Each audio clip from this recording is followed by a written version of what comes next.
Dezembro chega com aquele roteiro conhecido: luzes, confraternizações, promessas. E a mesma pergunta que volta todo ano como se fosse nova: o que eu vou dar de presente? Aí você lembra do shopping lotado, do estacionamento impossível, da fila que não anda, do calor, da pressa, do cansaço.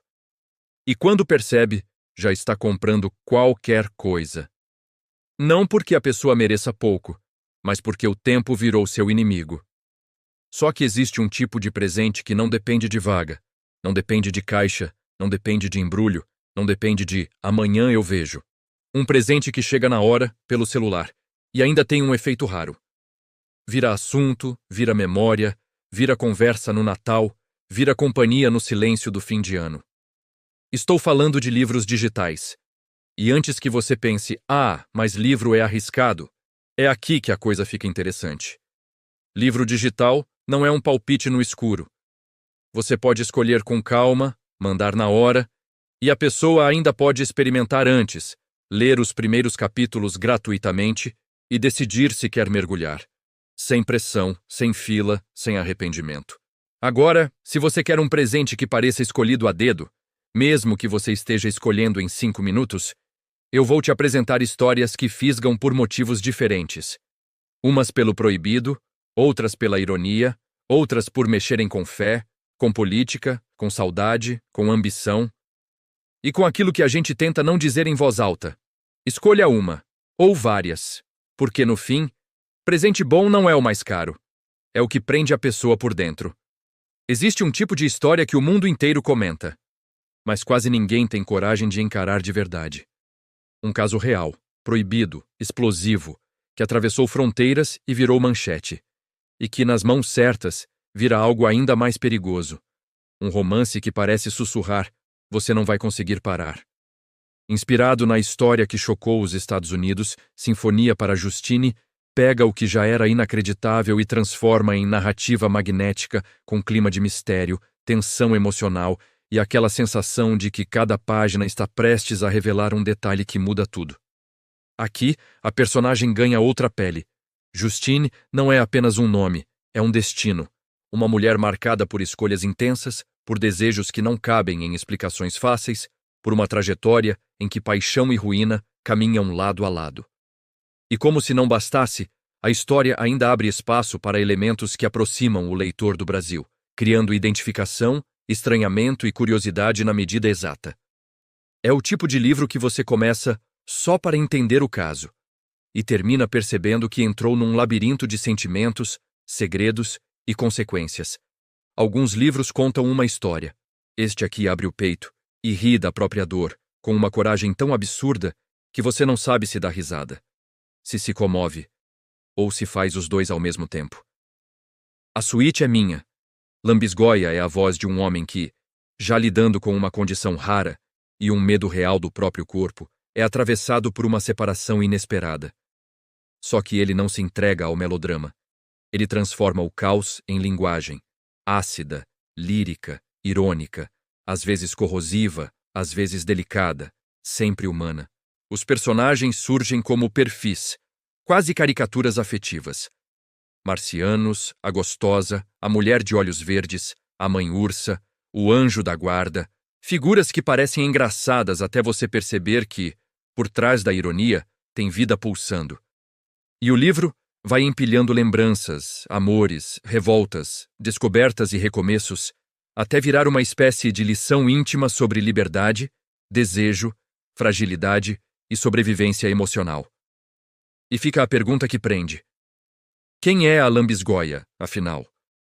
O título provoca e a história responde do jeito mais inesperado, fazendo você virar as páginas para descobrir. Se você gosta de política, você vai reconhecer o cheiro. Se você não gosta, você vai rir do mesmo jeito.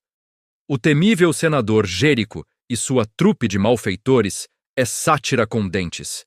Um desfile de personagens e situações em que a ironia é tão afiada que parece documento aparentemente científico. Aqui, o poder vira caricatura, e justamente por isso fica assustadoramente familiar. Jerico, o capitão Espoleta, e sua turma surgem numa narrativa que mistura sarcasmo, história, desfaçatez e aquele tipo de humor que faz você rir e 2 segundos depois pensar: pera, isso não está tão longe da realidade. Entre ministros, herdeiros, fanatismos, esquemas e discursos que se autoengolem, o livro vai construindo uma saga tragicômica sobre o Brasil que a gente assiste e sobre o Brasil que a gente finge não ver. É leitura rápida, venenosa e viciante, perfeita para presentear alguém que ama política, ou alguém que precisa aprender a rir para não surtar. Tem histórias que começam com um segredo e terminam com uma pergunta difícil. Até onde vai a paixão quando ela precisa se esconder?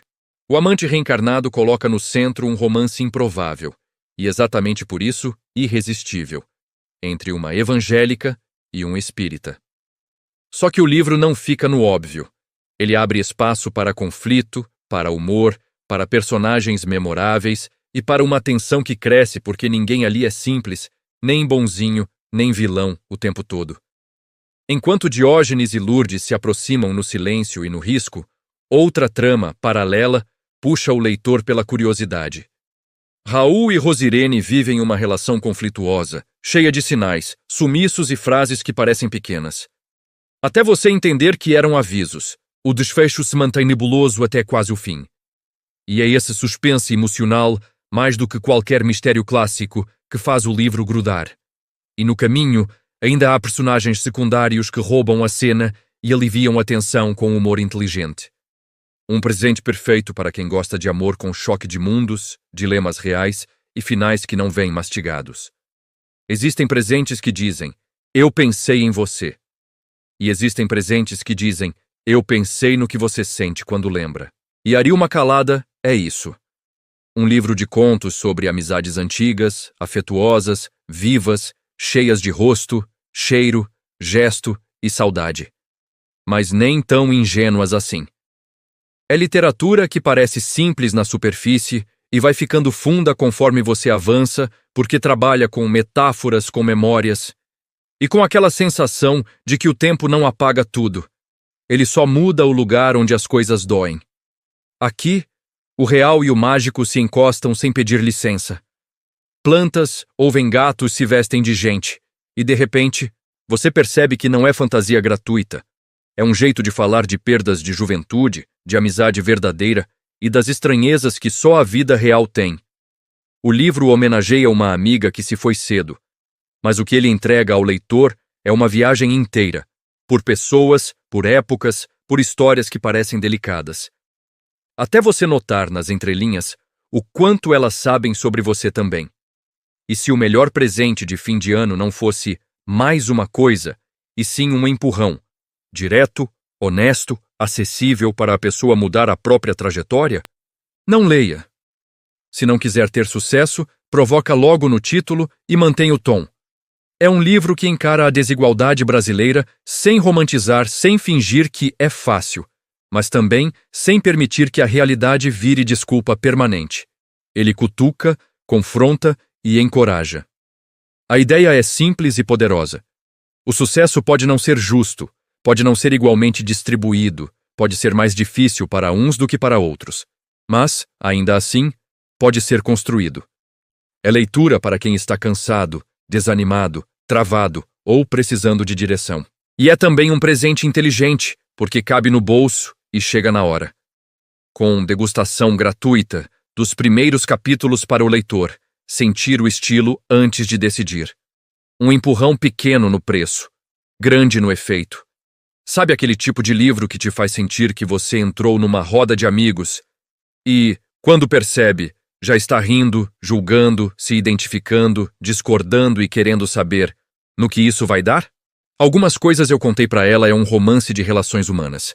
Amizades, encontros, desencontros, reflexões bem-humoradas, desejos mal resolvidos, lealdades testadas e personagens que vão ganhando vida na sua cabeça como se você os conhecesse. A graça aqui não é só a piada.